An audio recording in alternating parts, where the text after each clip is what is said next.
Good evening, everyone. We are still waiting for the guest to join. As soon as he will join, we'll start.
Good evening, everyone. We'll start in next 5 minutes. Our resource person is having some network issues, so wait till then he joins. Thank you.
Hello.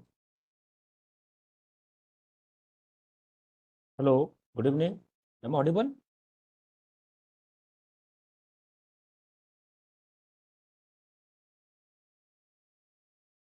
Pushpavi Gaurav. Yes, sir.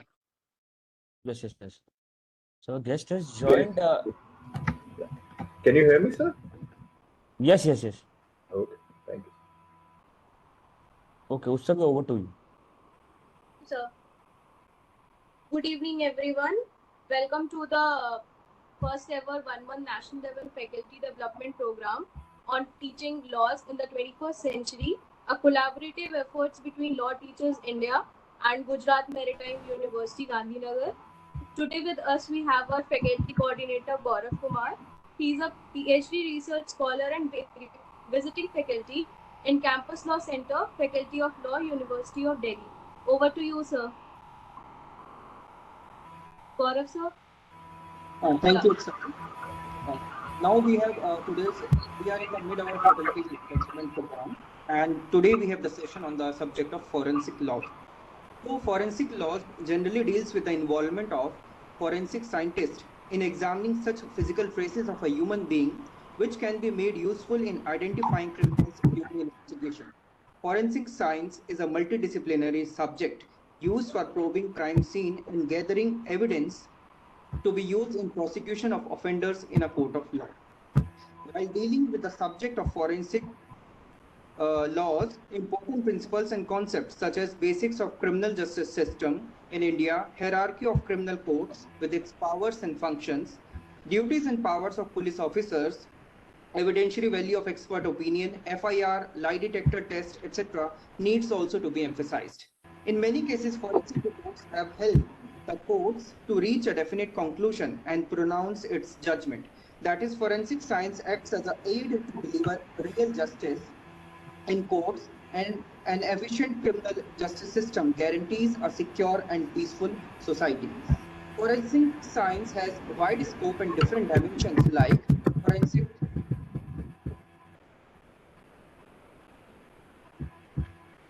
So some एक second.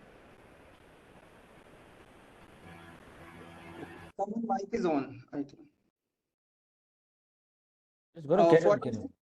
Okay. So forensic science has wide scope and different dimensions like forensic biology, DNA analysis, forensic toxicology, anthropology, forensic pathology, trace evidence, cyber forensics, etc. Therefore, to enlighten us more on the subject of forensic laws and its different dimensions and aspects with their practical knowledge and expertise, we have our today's expert resource person, Dr. Niteesh Kumar Upadhyay, sir, Associate Professor of Law, Symbiosis Law School, Noida. We welcome you, sir. And now I would like to give a brief introduction of our guest.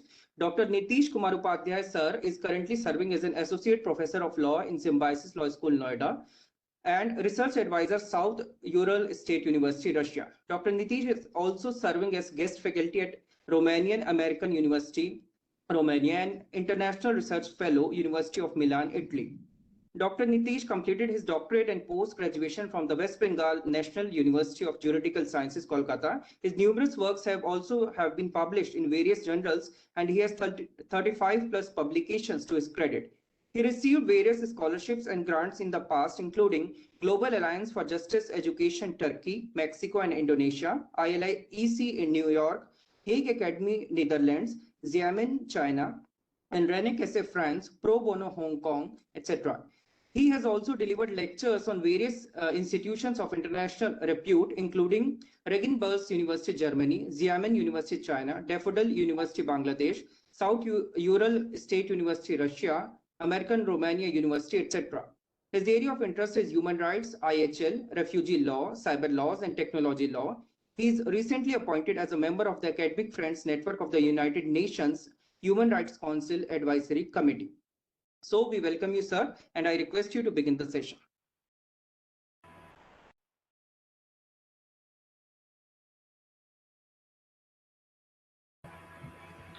Good evening, everyone.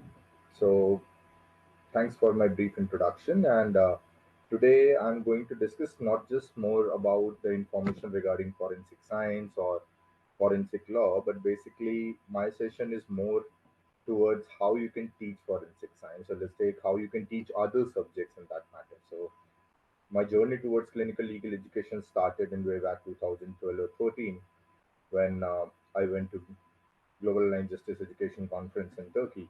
It was, I think, 2014. And since then, I have started innovating on the ways of teaching, how to engage my class. Because sometimes, when you have one and a half hour class, students are tend to doze off because the subject is boring or they're not getting interest. So we have to align and design our subjects in such a way that we are able to have the interest of the class, at least for the whole amount of time that we are there in the classroom. Recently, at one of the places where I was teaching internationally, the class duration was for 3 hours and it was all online. So, again, a bigger challenge because when you have online sessions, most of the people's video are off. You even don't know whether you're talking to anyone or if you're just talking to yourself because nobody's hearing to you. If you see at least few people, you can understand that, okay, yeah, there are people who are giving certain reactions when you're talking. So, and then 3 hours duration. And I was teaching a subject which is very closely related to forensic science than autopsy. And during when I was teaching, I was having a very tough time to be honest. It was 12 hours that I was supposed to deliver. So first of all, I was not having a material, or you can say that I was not having content that I could teach autopsy for 12 hours. I was like, okay, if I'll start teaching maybe even the uh, 2 hours or 3 hour session, I will be able to finish it. It's a very small topic, but they said, okay, if you want, you can do certain exercises, and this is where I innovated a little more. Uh, Not just this time, but before this also, I have used certain clinical pedagogies in teaching human rights and international humanitarian law, including tabula rasa, jigsaw groups, fishbowl approaches, discussion, pairing and sharing, sticky notes, workshop model, and social experimentation in classroom to make the subject more interesting. But this time the challenge was different. The challenge was that you have around 90 to 100 students online, no videos are on, and when you give any task, there are only 5 or 6 people who will come up, start their videos, and will conduct the task. So in this, I have delivered some classes to them, and there is some issue with my laptop, so PPT is not supported, but I'll share my screen. I'll go one by one how I was dealing with it. I'll not try to make the class boring because, again, the same kind of a scenario here. We have thousands of people joining for this FDP, and again, I can only see certain people on the screen. So I'll start with the fun part first, and then maybe we will come to the core teaching, which was related to forensic science or autopsy and something. So I'll share my screen.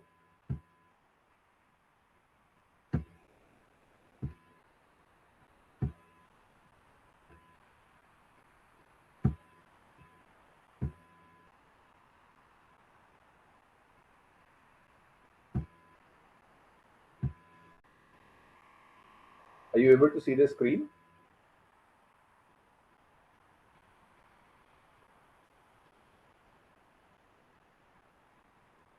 Yes, yes, yes. Okay, Kalpesh. Thank you.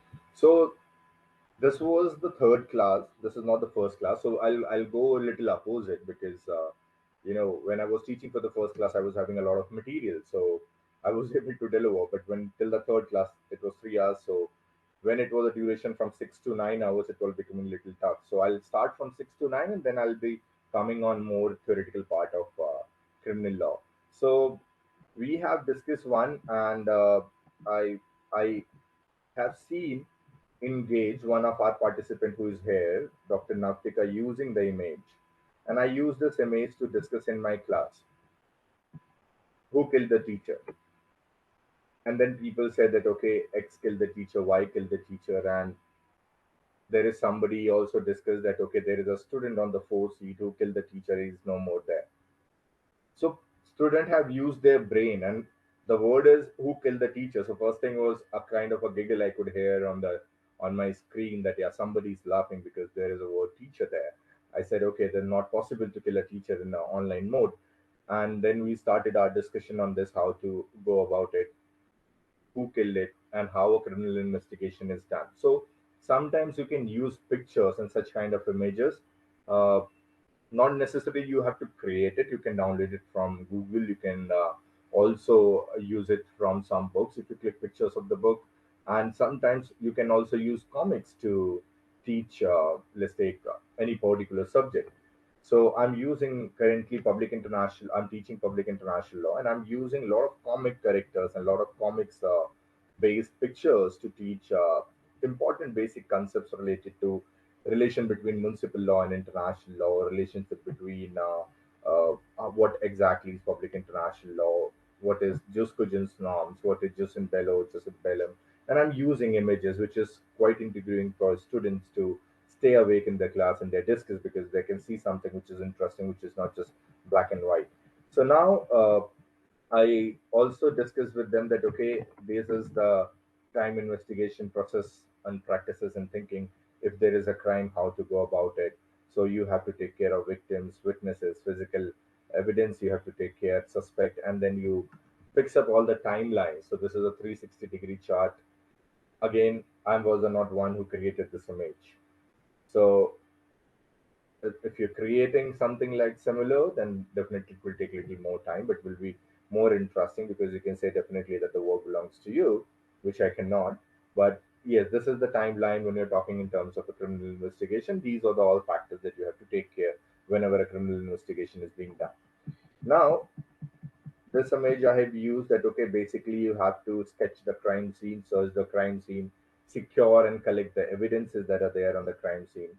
And you after securing the crime scene, you separate them, scan the crime scene, and you can also use the photography and things to do something. Now there are certain images, there are certain things that I have discussed with them. So let's take there is a problem, and all these riddles are available online. So I'm also using a lot of these riddles and problems or fun problems. Basically, I say that whenever I say there is a fun class today, students are very happy. They're like, okay, we will read now. Definitely, we are going to read, but we'll be reading in some different way. So there is one problem on the screen. This is problem number 9, and little haphazard because my PPTs are not supporting the main PPT, which I merged all my classes. I'm not able to open, so that's why I'm going through the PPT 3, and then I'll be coming to the PPT 1. So there is a problem. Two men enter a bar. They are served identical drink. Both things, what they are served, another leaves the bar. One lives, another dies. So I need answer of this from you all. What could be the answer for this particular situation? You can type in the chat box. If somebody wants to unmute, if it's possible, you can unmute and you can give the answer.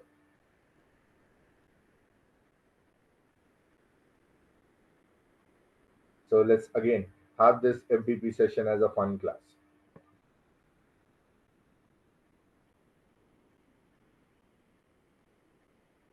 Anybody who can solve this problem?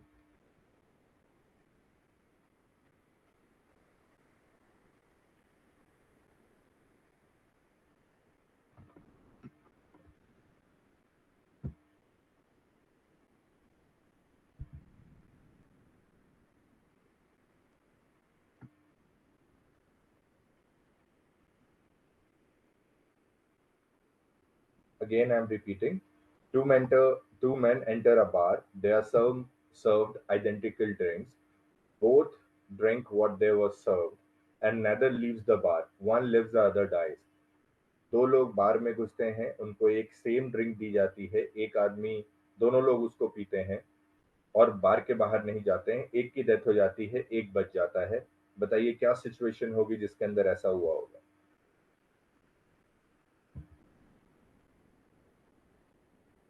They are not killed by drink. Okay, maybe you can say that when you're doing a criminal investigation, that they may have some other problem, and drink may have triggered it. So they're not killed by drink. It is just somebody has, let's take a heart attack because of over glucose or something. Drink also contains little glucose. Fine. Health issues of one basically could be one reason. So we are basically discussing what are the factors. There could be 100 factors, and let's take we all will discuss what are the all factors possible, because when you're doing a criminal investigation, you have to keep your eyes open and find out what other could be the reason. Allergic to contents, and I'll also give the scene is related to one of the movies. Somebody has written the drinks are identical, not same. Okay, so you go with the words of the content, like a true lawyer. That okay, they're identical, they'll not be same. Uh, Identical in terms of look, not in terms of fine. What else? Anybody else would answer? Till now, you all have certain answers, but this is not what I am expecting an answer. So there are definitely a lot of permutation combination possible. Whatever you are discussing, that one energetic health issues there, things are identical, not the same. These are that permutation combination possible, but this is not the answer that I'm asking or what I'm expecting. There is certainly one answer that I'm expecting to come up. So still that answer is not there. Anybody else who can try? Attendance sheet, sir. Oh, sorry. We Indians have two issues major. When we are born, we have a birth certificate. When we die, we have a death certificate. And in between the life, for these other given and held by our family members somehow. We don't run for those two certificates. That's every certificate we run for. It's good, no problem. But yeah, I require an answer for this. What? How you will solve this situation? Anybody else attempting an answer?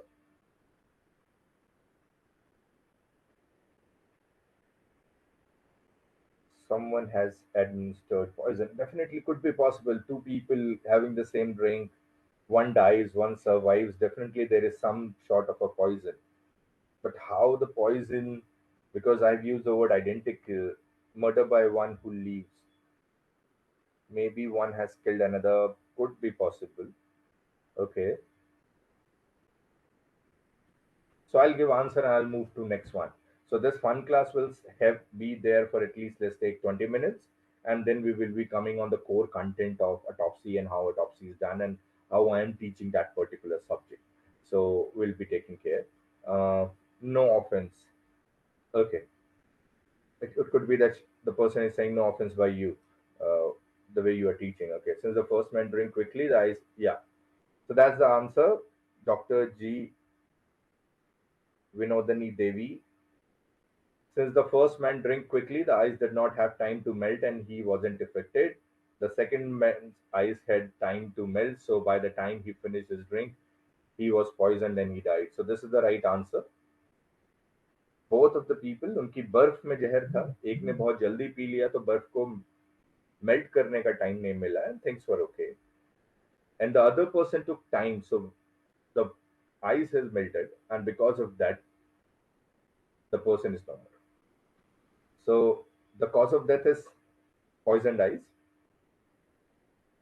Both people were there, both were given, one survived, one died. Okay, fine, very good. Let's go with the next. In the middle of a beautiful ocean is an empty yacht. Several corpses are floating in the water nearby. In the middle of beautiful ocean is an empty yacht. Several corpses are floating in the water nearby.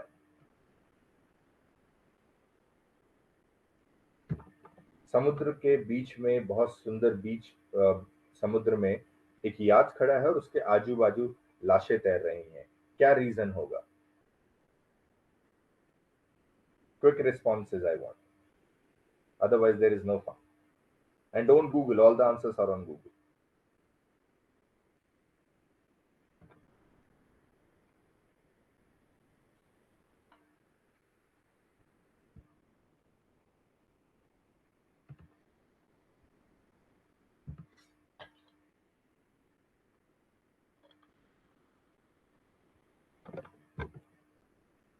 You can write the answer in the chat box. Think over the situation.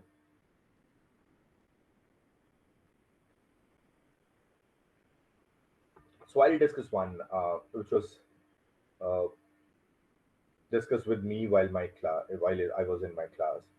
So there was a a student from Romania, and she was into. I have divided a group, and then I have given this problem to them. So she was in a group where most of the people were Iranian, and some of them were from South Korea. So they said that because these dead bodies were there since very long, and because of global warming, the ice have melted, and like we can see a lot of corpse around. I said, okay, in that case, definitely there is a possibility that these have mummified and the body were preserved because of ice, and when it melted, their body started floating. Fine, maybe. Uh, Somebody said, like here in this group, also it's a natural disaster. Fine. Somebody said inevitable accident in the group. Yeah, it could be an inevitable accident. Somebody says somebody was there on the board, and uh, he killed everybody, left the yacht there, kept all the belongings and left. So it was a sea pirates were there. I said, okay, fine. The person on board must have committed suicide. Could be a case where they have committed a suicide. A bunch of people are the ocean voyage in a yacht. Fine, maybe water is poisoned or everybody drowned. That's also a possibility. I'm not saying these are wrong answers and that one that I'm giving is the right answer. I'm just saying that, okay, you are applying your mind to find out a situation, solve a situation whenever you find that there is a dead body or there is a life of a person has lost. So basically, uh, all the answers are true, but there is one answer that I'm expecting, or I'm going to tell that, okay, this is a true version. So true wasn't just true for my side, not necessarily always true. Whenever there is a crime, there could be more than one permutation, combination, and option possible. Uh, well, corpus float and so does the yacht. Definitely, it could be by accident. Group of people drowned in the ocean. Definitely, maybe a issue. It is natural disaster. It could be a case. Let's take it happens when you are in sea sometimes. The answer to this problem is that the height of the yacht is too much, and everybody jumped. So when they jumped, they were not knowing the height. So because of falling from such a height, they died. I again said it's not the right answer. There is no right answer. Whatever answer you are doing is also correct. But this is one answer that I was expecting from my class. There is one act of God. Somebody is written. Some person were drowning. Other people go to save them, and everyone got caught by the ocean wave. Definitely could be a situation. Yes, could be the right answer. But the one that I was expecting is, but because it was from a height, everybody jumped in the ocean. They were not able to anticipate that height, and because of that, they died. May be true, may not be true. There is a possibility people can contest, and this discussion in the classroom will bring at least 10, 20 more options why these dead bodies are around the yacht.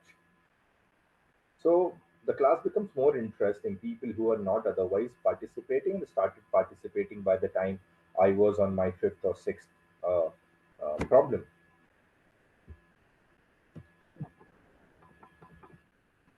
Now, this I have used not to teach crime, but to teach disability right. So a hint, and then let's go again because I have given a hint. The answer should be little easy. A man lives on 10th floor of a building. Every day he takes the elevator to go down to the ground floor to go to work. But when he comes back, he returns from the office. He takes the elevator to the 7th floor and walk up to the stairs to reach his apartment on the 10th floor. He hates walking, so why does he do it? Need answer.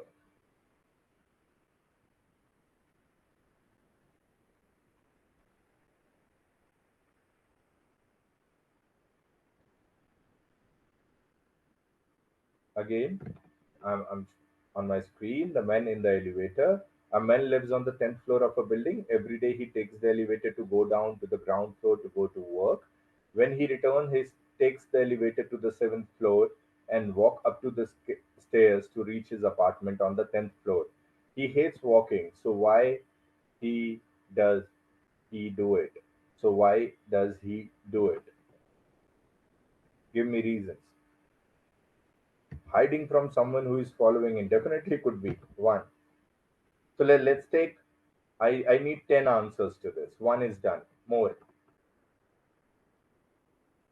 As an exercise, I've already said he does not like to walk much, but okay, let's find second option. As an exercise,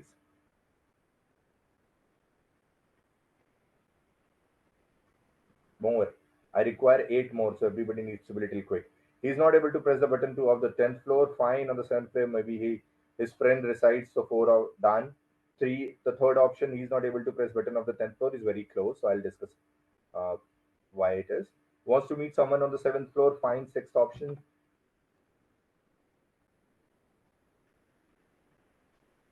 more.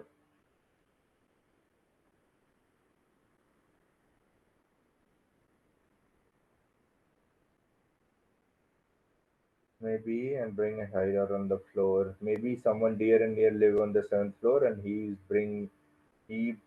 being someone to hide it on the floor. Okay, fine. What else?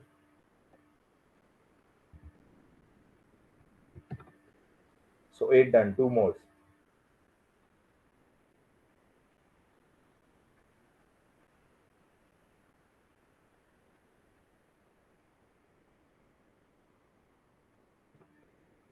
Two more answers, and then I'll give the right answer. That right answer according to me again. Stay clear that there is no definite answer to these riddles, these problems. And he likes number 7. Okay, fine. His lucky number is 7, so he presses 7 every time. That's okay. Could be a reason. Affair with the girl on 7th floor. Fine. So most of us have become a kind of a crime scene investigators also. That okay, maybe you know he had something on the 7th floor. See, I use this image in disability class. When I was teaching disability, I had one session only to teach rights of disabled people. And over there, I mentioned that this person is deaf. He could not reach till the 10th. When you are coming down, you have to press 0, which is at the bottom. You can very easily press. But this deaf person is not able to press 10. Then there was a question, sir, why he did not ask for a help. I said people who are with disability need not necessarily always asking for help because they don't feel fine asking for help. You may be at one point of time, if you're disabled, you after some time when you realize that you can do a lot of things, but there is sometimes you need to take help of people. You will not be very comfortable doing that. So we need to have empathy, rather sympathy with people who are differently able. And I was discussing them with them how the court premises is not disabled friendly, and I have shown them pictures of certain courts where there were not even ramps to reach to the courtroom. So this was one where the person was deaf. He's not able to reach till 10. So somebody had come to very close to this particular answer, said that he's not able to press anything above 7. So that was correct according to me. There are answers, and all answers are correct to be honest. Okay. So let's go to the next image. So I'm just not discussing, basically uh, when this topic was given to me, forensic science, and when I've chosen this topic, one thing was very clear in my idea that I'm there to discuss with faculty how to teach the subject, not just forensic, maybe any subject. My basic job is to discuss the teaching pedagogy, not the content of forensic science, because there may be experts of forensic science already in this classroom who can, after my discussion and deliberation, can pinpoint also that the person not wrong at this particular point.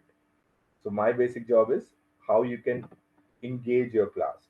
And this you can engage in offline and online both. Imagine you have a PPT and this PPT is reflecting the similar situation and you're discussing in your class. So I have discussed this example of elevator in my physical class at Symbiosis when I was taking a session on disability rights.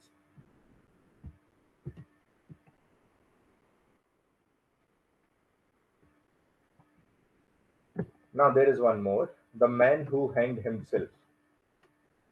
So just outside Madrid, a man is found hanging from a high rafter in an empty barn. The rope around his neck is 3 meters long and his feet are 1 meter off the ground. The nearest wall is 4 meters away from the man. It is not possible to climb up to the walls or along the rafters. The man is killed. He is above ground. There is no chairs. He cannot climb on anything. His dead body is there, hanged. What could be the situation? And there is again a movie on the similar situation, similar scene.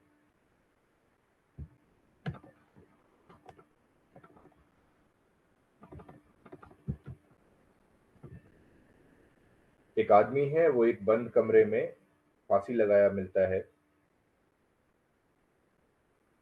उसके आसपास कुछ भी खड़ा होने का कोई जगह नहीं है और उसकी डेड बॉडी जो है वो ग्राउंड से 1 मीटर अप है. वॉल्स जो है वो भी दूर है, तो he has not taken support of the wall also. What could be possible way of killing और let's take suiciding in this particular scenario? कैसे किया है उसने?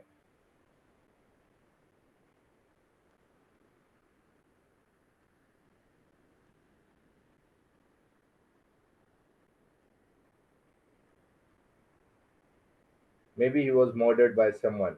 So when he was murdered by someone and then hanged, then there are two different marks. One is O mark, another is V mark.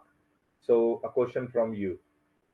There may be experts in this classroom.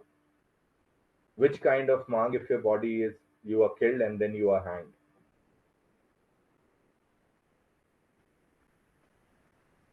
O mark or V mark?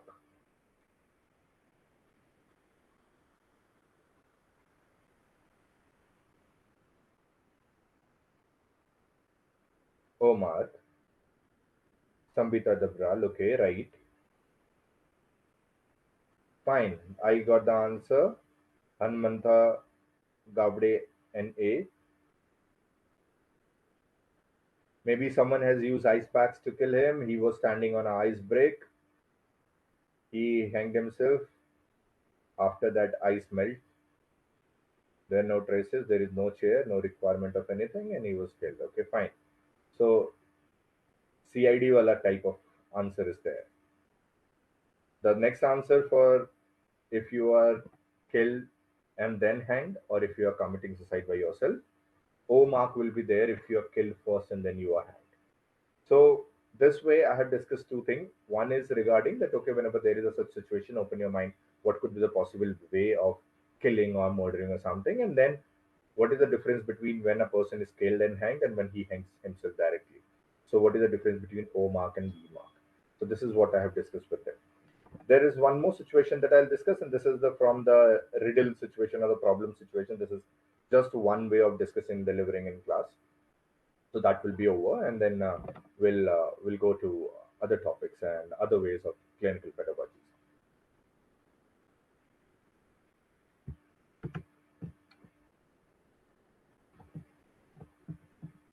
So this is go-karting.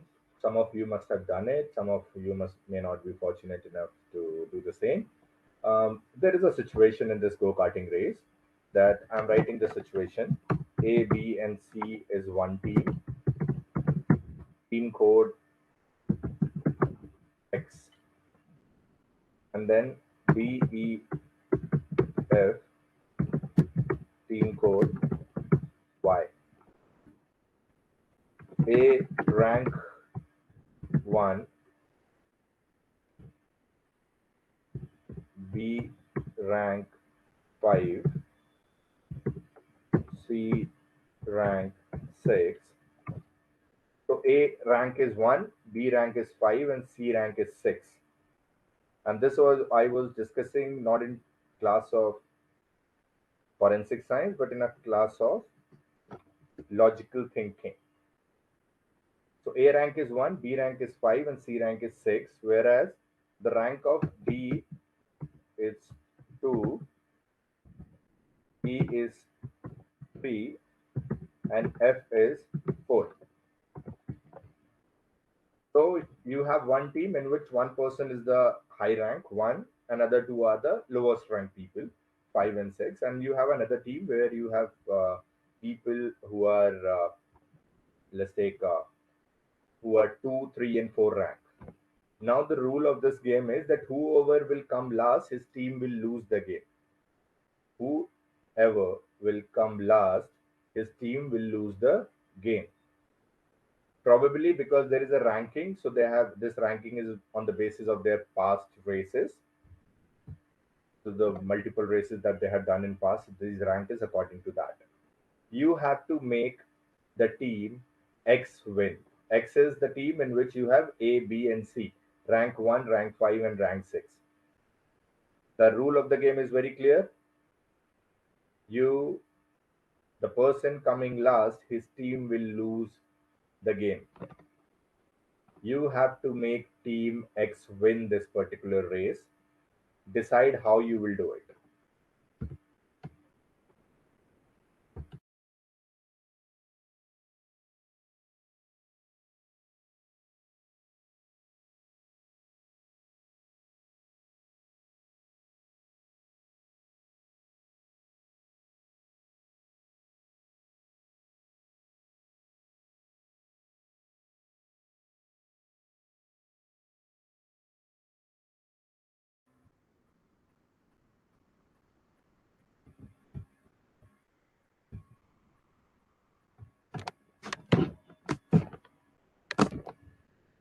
So one answer is only A will race.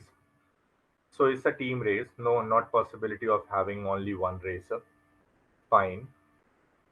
But again, one thing is there is that there can be multiple options, but there is one option that I am expecting from the class. Not this class, but from my class of logical reasoning. Code Y will win. In this normal scenario, yes, code Y will win, but you have to make code X win the race.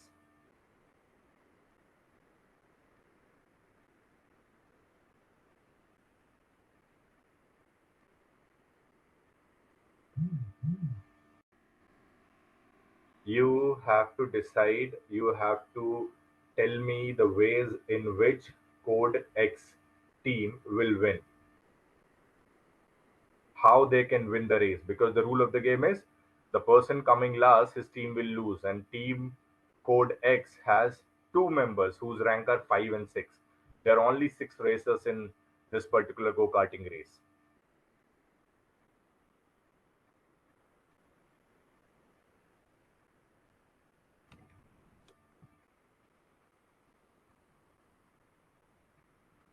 So when I was in my class, there somebody said that okay, we will puncture the tire of code Y or team Y. I said that's unethical. In this way, you should not think. Okay, what next? Somebody said we will bribe them. I said this way anybody can. They can also bribe your team members and you can lose. Somebody said okay, we will injure somebody from them. Again, I said it's unethical method. And whosoever is coming first is never debated here, because definitely in team X, A is there whose rank is 1, but the rule of the game is that whosoever will come last, his team will lose. So even if he comes first, will not suffice the purpose, because his team will lose this game. So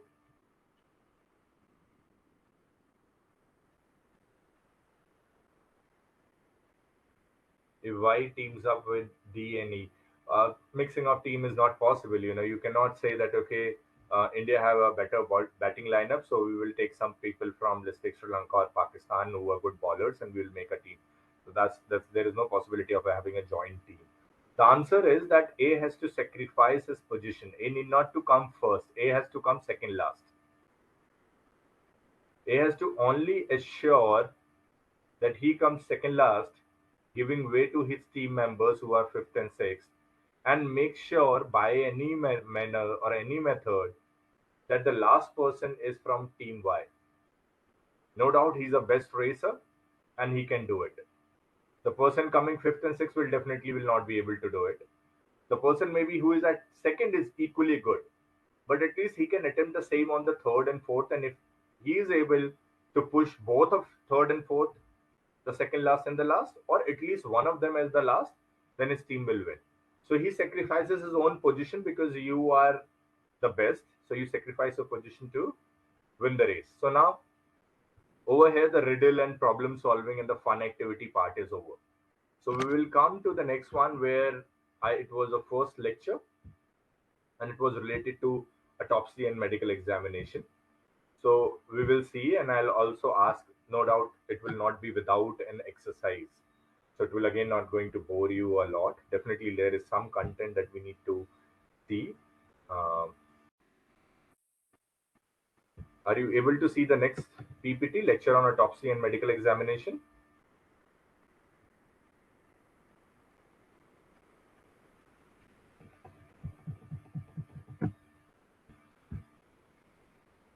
Okay, yes.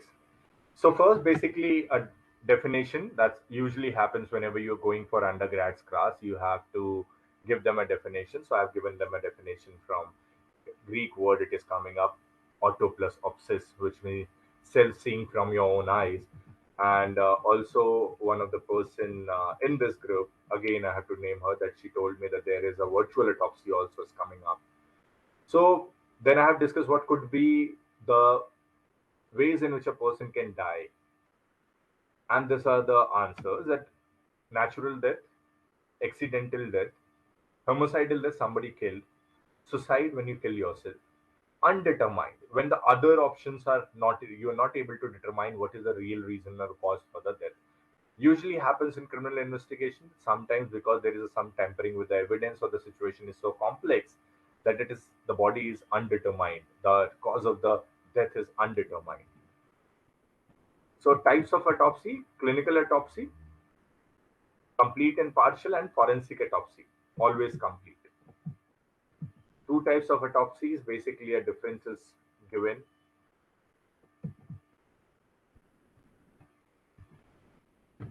Basically, forensic autopsy is what I was teaching them. In short, we also say that it is something related to post-mortem, and you find out whatever is the medical legal issues involved. Whenever you find that there is some mysterious element involved in, or suspicious element involved in the death of somebody, or there is a dead body which you think that can fall in a category other than natural death, you go for a post-mortem.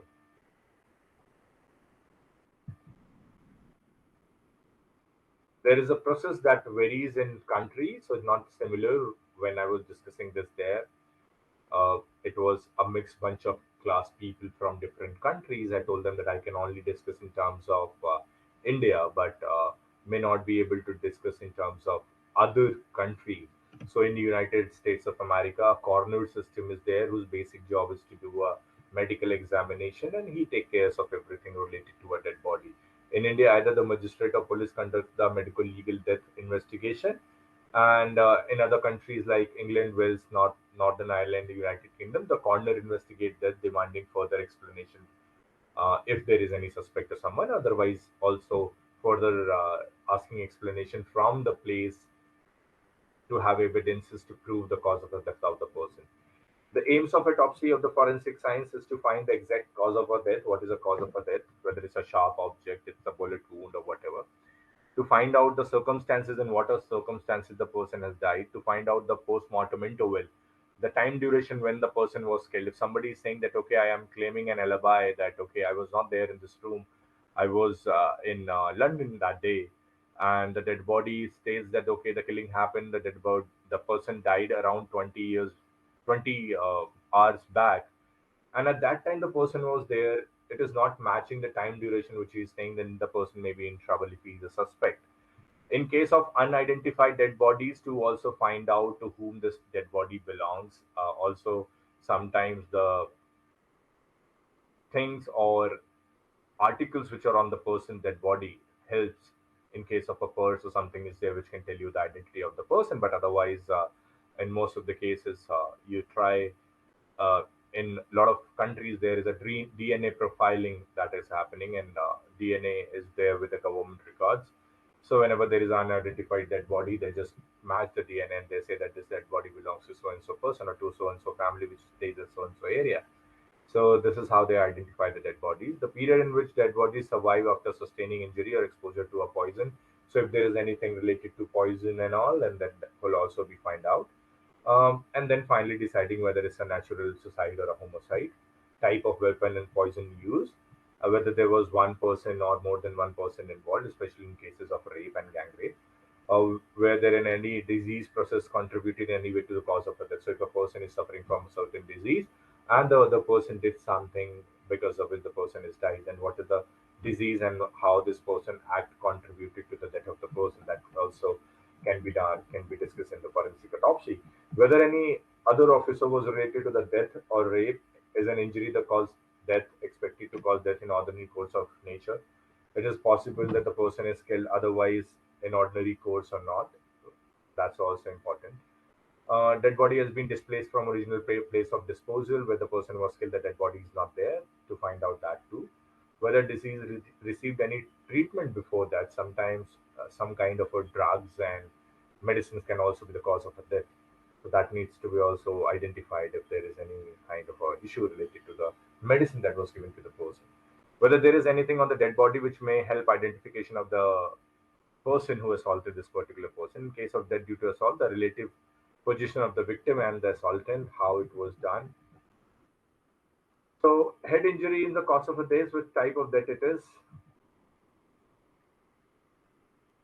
Let's take there is a head injury on a dead body. What could be the cause of a death? The cause of the death could be accident falling from a height or a suicidal jump from the top of a tall structure or a deliberate push from a person from the roof or a terrace. In the last case, the manner of death is considered homicidal.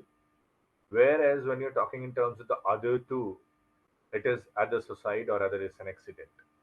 So this is how you can identify. And sometimes it becomes really tough to also identify, to find out to ascertain what kind of death it is.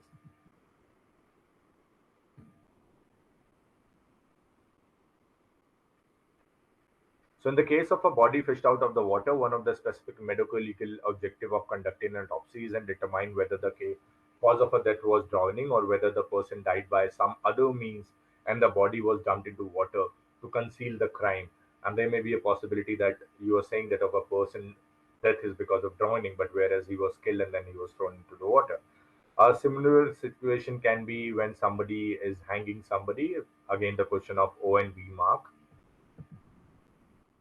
So there are a lot of formalities that you have to do in forensic autopsy related to the body. If you want, I can drop the PPT in the group. I'll drop it to Kalpesh sir, and he will drop this into the class group. So these are the steps of autopsy. I have discussed them one by one, that how external examination is done, then internal examination, viewing of internal organs, removal of organs, weighing the organs, cutting small pieces of the organ to do the microscopic tests, do the bacteriology, molecular diagnostic, parasitology, toxicology, and virology, removing the brain, examining the organs, returning the organs, sewing up the body. So this is the steps of autopsy. So why I'm showing you this is I took a teddy bear with me and I placed certain coin inside somehow from the side of the ears, and then I have shown that okay, let's take this was done because there is some particle that was stuck into the person's throat or somewhere, and how you will do it. So I have used a knife. Actually, I have to uh, invest 200 rupees into the teddy bear. Maybe you can invest it once and then again you can sway it up and you can use it for the another class. So I have even asked them that okay, tell me how I will be doing the dissection, how I will be cutting this body uh, to do the postmortem. So they have come up with various shape and sizes. Even like we can do that exercise here. If can you tell me how, if you have to go for autopsy, how you will cut the body? Let's say cut the body is not the right term, but in a layman, how you will cut the body and or how you will dissect the body. So anybody, you can just draw on a piece of a paper, start your camera and just show me that okay, this is how you will do it.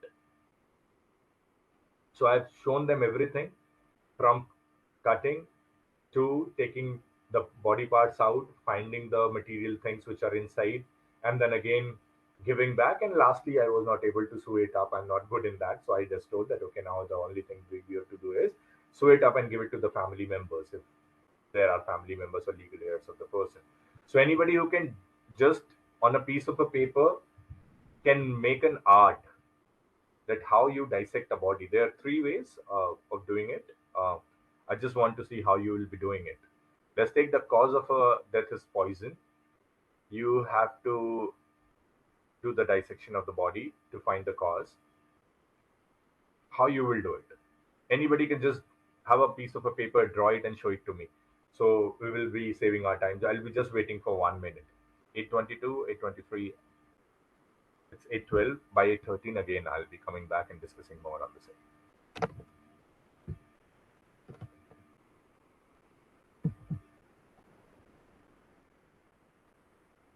Until then, I will be discussing this. So I also discuss them with what are body cavities. Earlier, before teaching this subject, the only cavity that I was remembering or I could imagine was cavity in my teeth. But later on, I realized that there are a lot of other body cavities that are there. So there is pelvic cavity, dorsal cavity, spinal cavity, thoracic cavity, ventral cavity, abdominal cavity, pelvic cavity. So in which part it is found, that is also important.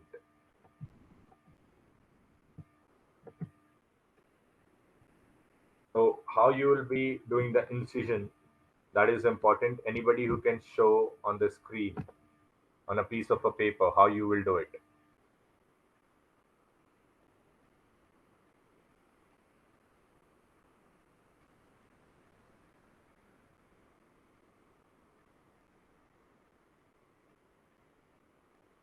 Can you can typing is not possible, so definitely you have to start your video and just you have to show it to me.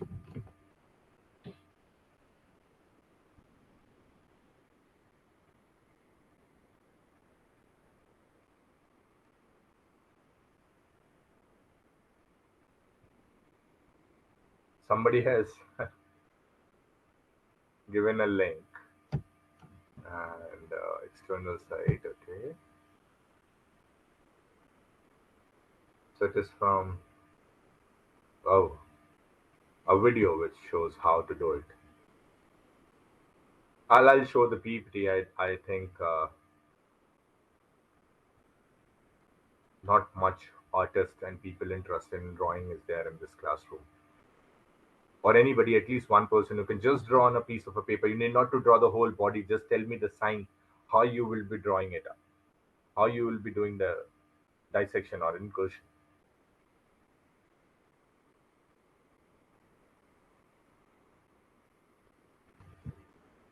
Okay, the time is up. These are three ways of doing it: wide shape incision, modified wide shape incision, and eye shaped incision. So these are three ways in which you, in a layman term, you cut the body to see or do the autopsy. So students have come up with various, somebody have done it like parallel lines, somebody has done a circular lines, they have come up, and I was like, okay, we will do one thing, that everybody will show the kind of a picture, the incision they have done on the screen, and I'll create a group picture. So it was kind of a very fun activity for them, and they got they still remember this, and they will still remember that, okay, there is three ways of doing the incision possible. Then I discuss with what is exhumation. If there is a dead body which is already there, which is buried, what happens in that particular scenario? Because there are certain times the cause of death is not known at the time when you are burying, but later on certain criminal investigation reveals that the person was not, it is not a natural death of the person, but he was a homicide or some other issues there. So then exhumation start. So when I discussed the same topic in my class in India, I said that एक मुहावरा है गड़े मुर्दे उखाड़ना. So examination is something very similar to it. So this adds a fun element to the class, and also people understand that what exactly I'm talking about. Then this is the law related to autopsy, which I discussed with them, section 174. Also some of the cases I have discussed with them, just to make sure that I'm discussing each and every issue related to autopsy.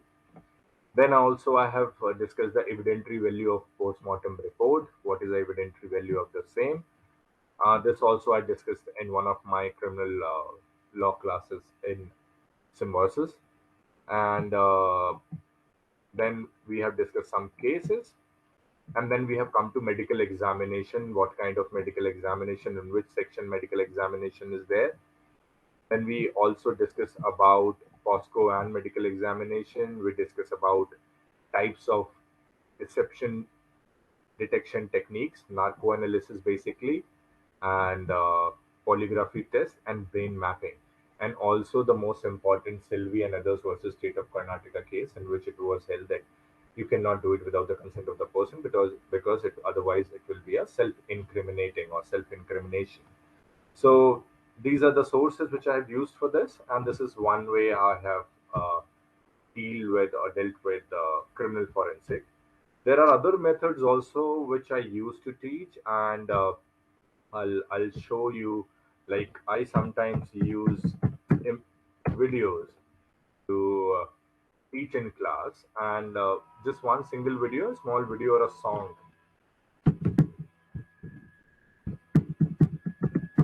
So I basically teach most of the time human rights, legal research, and things related to the domain of human rights, also refugee law, international humanitarian law.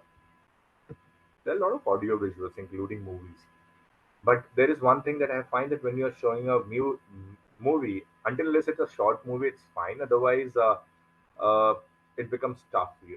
You have a class of 1 hour and 30 minutes or 40 minutes. Sometimes the movie is 2 more hours to make a sense. You have to show a complete movie. So using that technology sometimes, or using that technique sometimes, becomes useless when your class hours or class duration is less. So using songs to teach it becomes important, and I'll share one song, and through this song I teach human rights. And after showing a little bit, I'll be pausing because I do not have much time, and I need to discuss at least one or two teaching pedagogies more with you people. So I've shared my screen, and this is the song. First, I hope it does not start with my repeat.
So I don't know whether you were able to see the audio. So audio is missing, and I'll drop the URL of this particular video of this song. So the song is known as Sahib Nazar Rakhna, Maula Nazar Rakhna. There are two set of things. One is audio, other is visual.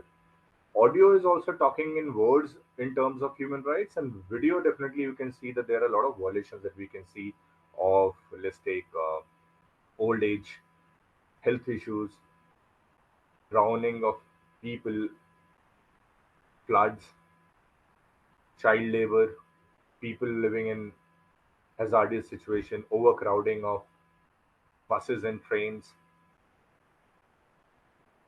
So there are around, when I was showing this video, this song to them. So I say that there are songs there.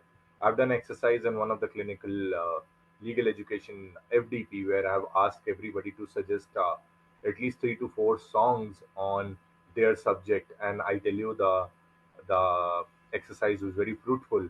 Even we have a song on text law, so somebody suggested 3 songs on text law. So there is something called "If I Walk, Text the Street; If I Swim, Text the Water."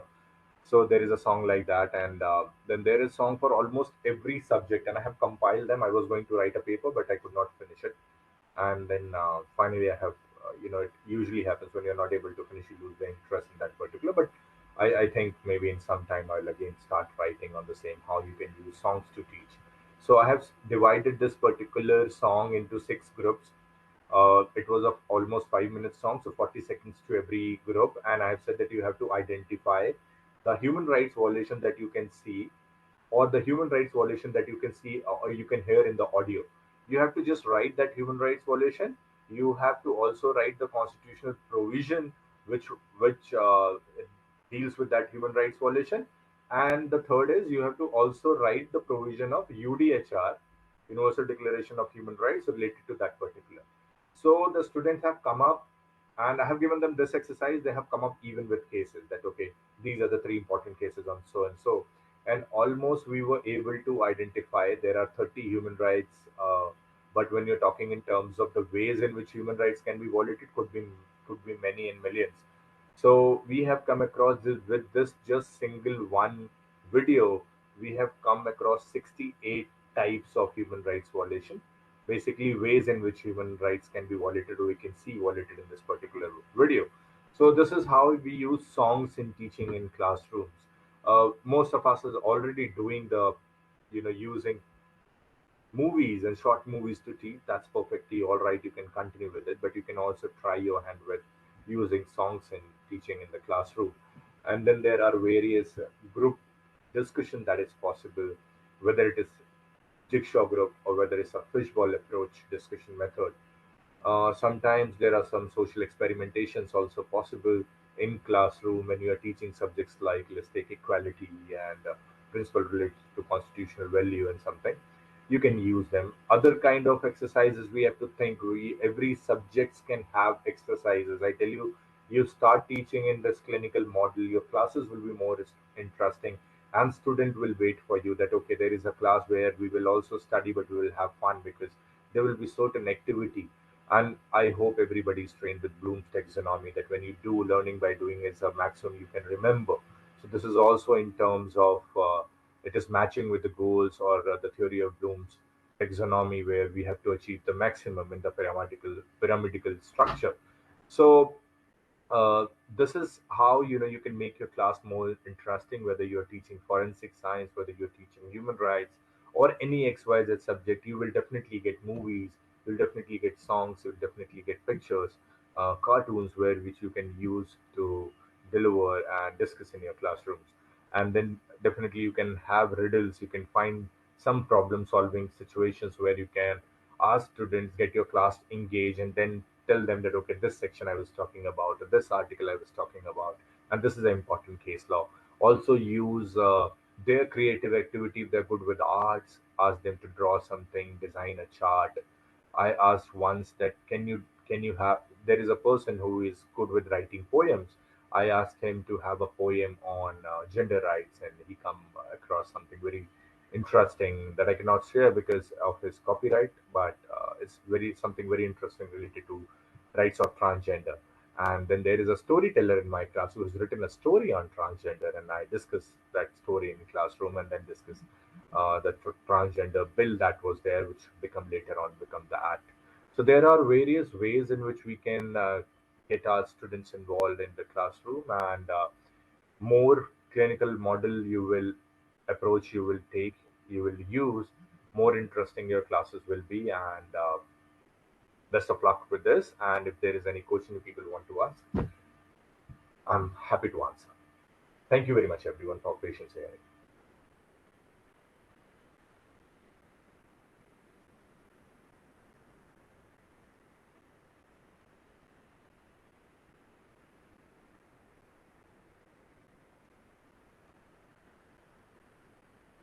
Participant, you can drop your question in the chat box, or you want to ask, you can raise your hand. I will unmute you.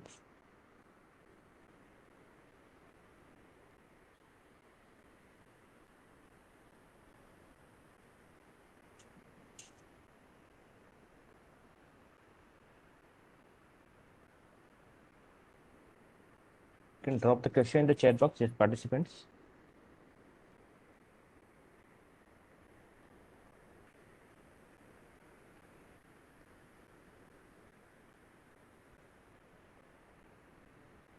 So your ways are good, but how do you finish teaching the syllabus on time?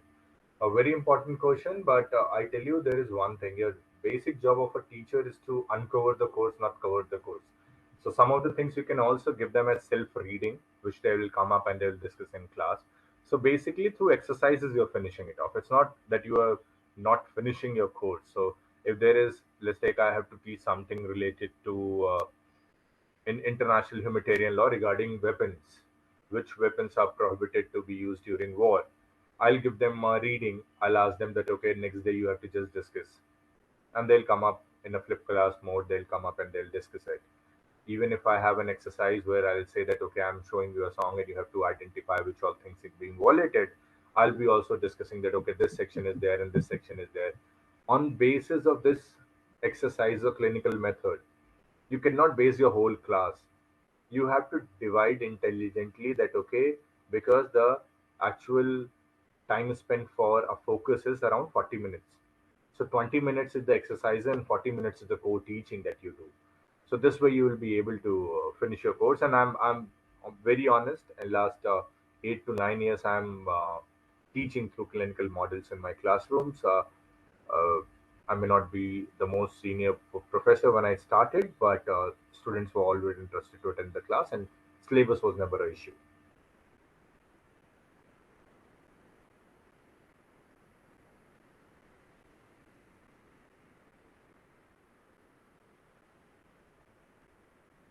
So, during my first year of my teaching, I used to enter my class, and then at an average of 1 hour class, I used to wait 10 minutes in scolding somebody because they're not following the class order. So class management was I was investing 10 minutes. Now I using the clinical methods that 10 minutes are saved. And another 5 minutes if I'm giving the class is becoming more interesting. Everybody's hearing my job is done. So when you make your class interesting, the disturbing elements will automatically remove and will save your time. You will be able to finish your syllabus on time too. Any further questions?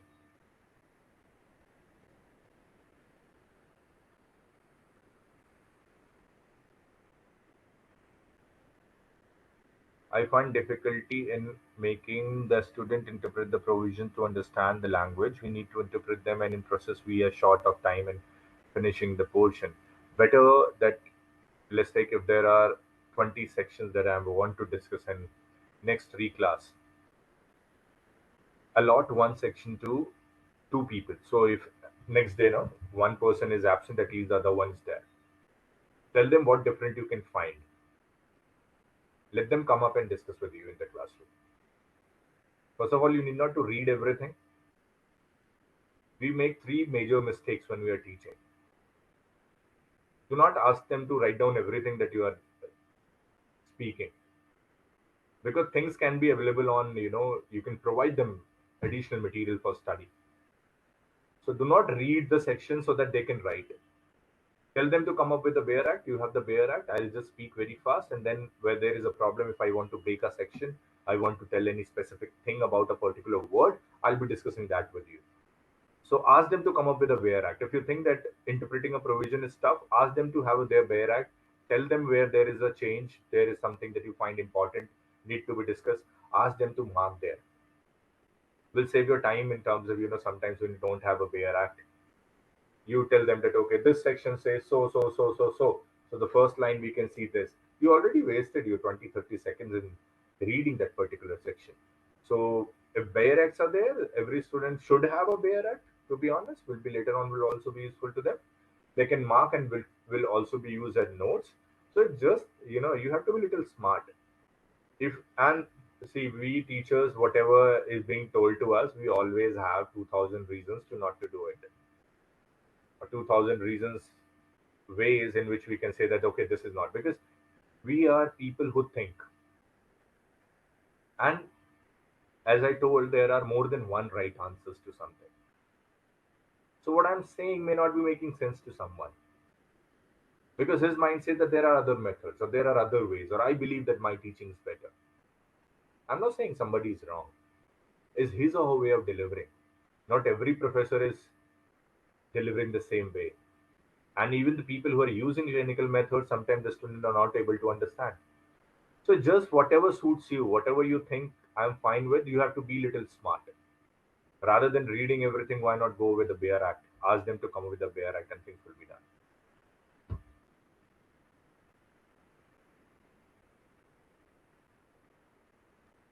I hope there are no further questions. I hope, right, all the participants you enjoyed, and really, I personally I enjoyed, right, the half portion of the session, because again, they can people.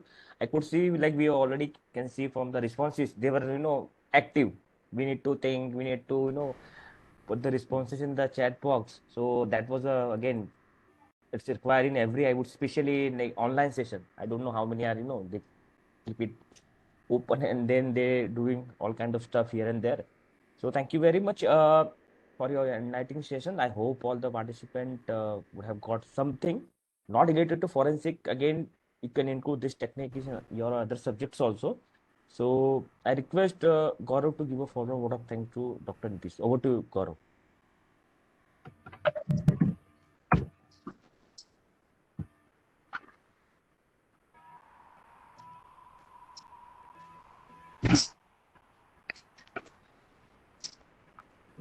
So thank you so much, sir, for enlightening us with such valuable and useful practical insights about teaching different dimensions, aspects, nuances, and intricacies of the subject of forensic laws, which will prove to be really beneficial to all the faculty members to adopt the right approach and teaching pedagogy for teaching this subject to law students, as forensic laws is a really new evolving area which requires practical knowledge and expertise to teach it.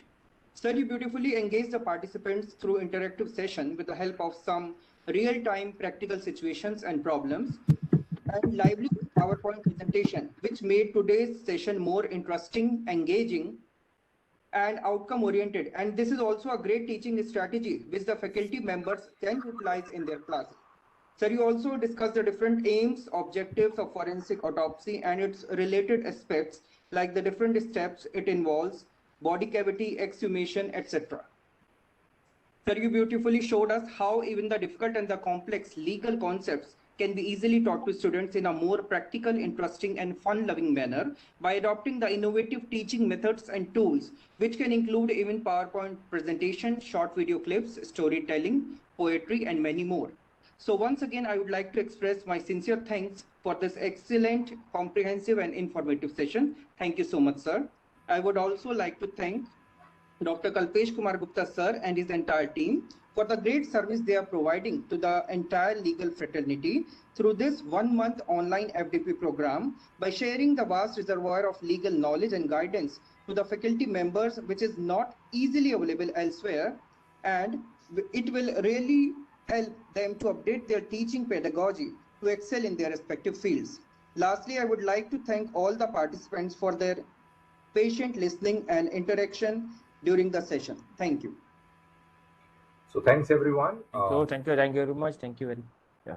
Look forward to see you in future events. Thank you very much.